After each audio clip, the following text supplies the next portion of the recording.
Ladies and gents, welcome. My name is Earlson and I love to draw. I'm here to give you all a demonstration on how I create a double-page illustration for a children's book.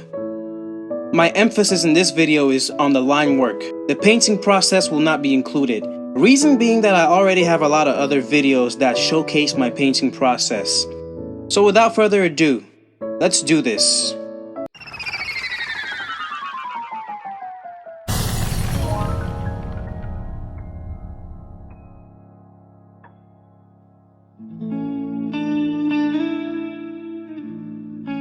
These are the initial thumbnails, sketched on paper with a gel pen.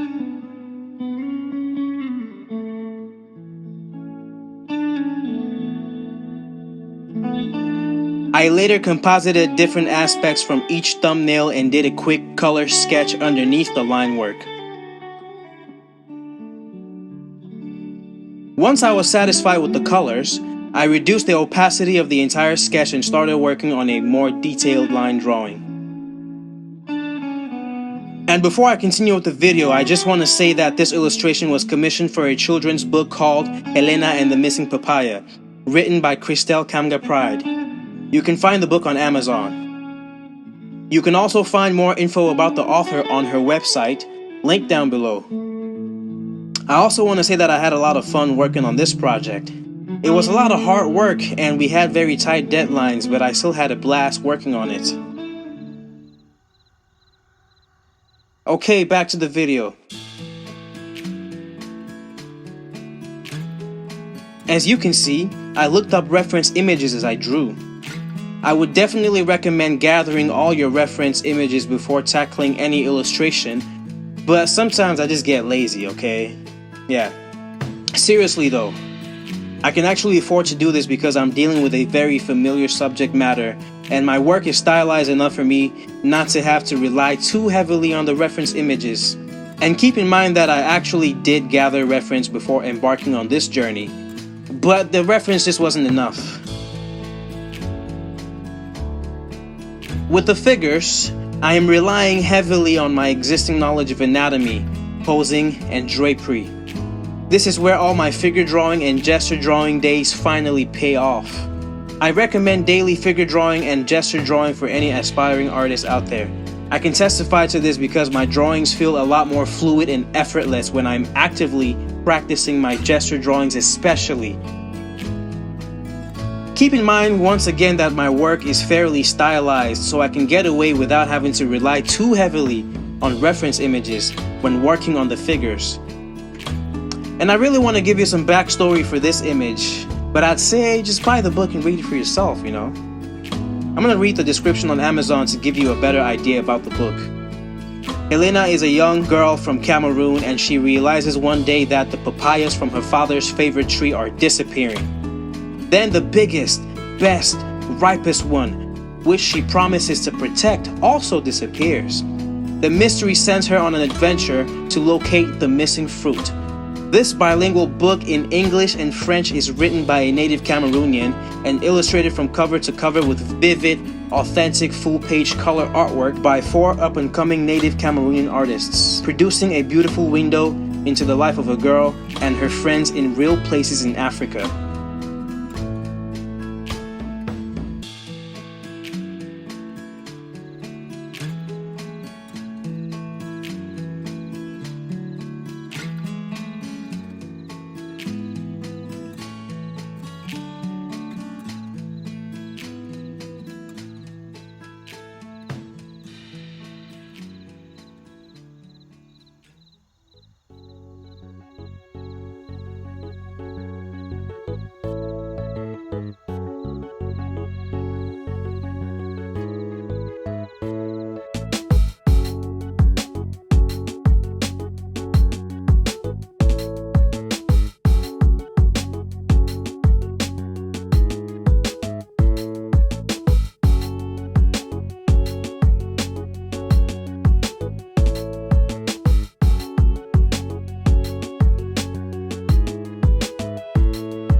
Once again, I had to look up reference, this time around for the chickens. You know, I rarely see chickens on a daily basis anymore, so I don't really have a great memory of what they look like.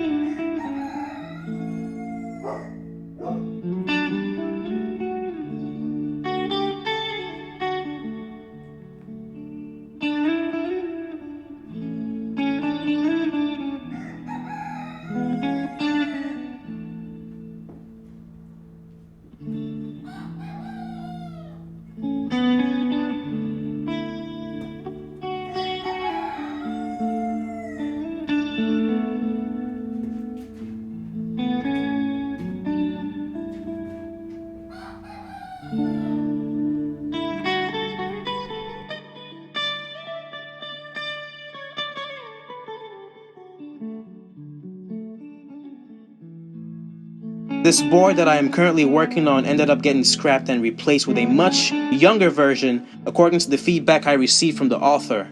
I am saying this because it's very rare for me to professionally work on an illustration from start to finish without having the client ask me to change something.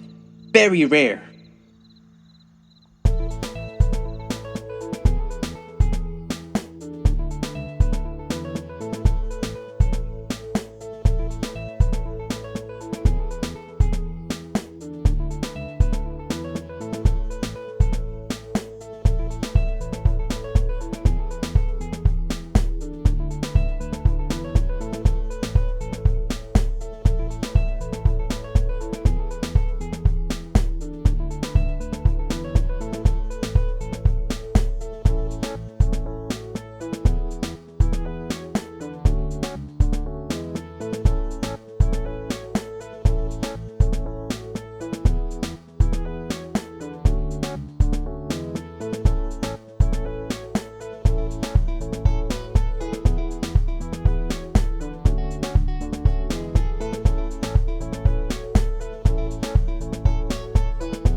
I made a conscious effort to fill in the kitchen with as many items as possible, because that's what your typical kitchen in Cameroon looks like. Many kitchens in Cameroon are separated from the main house, with the food usually cooked on 3 stones.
Yeah, like I said earlier, I had to scrap the young boy and make him even younger. This is where working digitally comes to an advantage. Making changes traditionally, on the other hand, may take a while. And when working professionally, time is really not on your side, guys. Yet again, here I am using existing knowledge of anatomy and posing to flesh out the new figures. A quick tip to drawing kids is to make them a lot less than 8 heads tall. The younger the child, the less heads his or her height will be.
And I'm getting pretty close to the end here.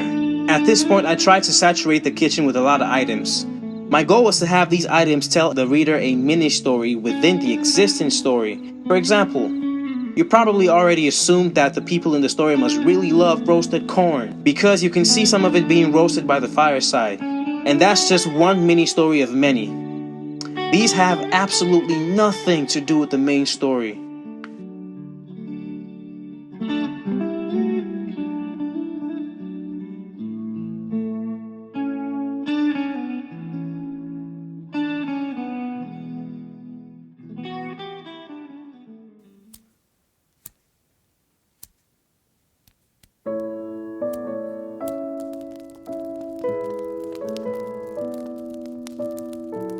Once I was done with the line work, I used the colors from the existing sketch to paint on a layer underneath the line, and eventually on a layer above the line work as well. Hopefully I'll talk about that in a future video. I really want to thank you if you made it this far into the video. Seriously, you are awesome. If you enjoyed what you saw, don't hesitate to hit the like button and subscribe for future content. If you have any further questions about my process, feel free to ask and I will answer. I'm going to do my best to upload the second part of this video as soon as possible. And don't forget to hit the notification bell if you want to be the first to see the second part. I also have a lot of good content coming your way in the near future, so stay tuned. Alright, ladies and gents, my name is Earlson and this concludes today's video. Until next time, adios.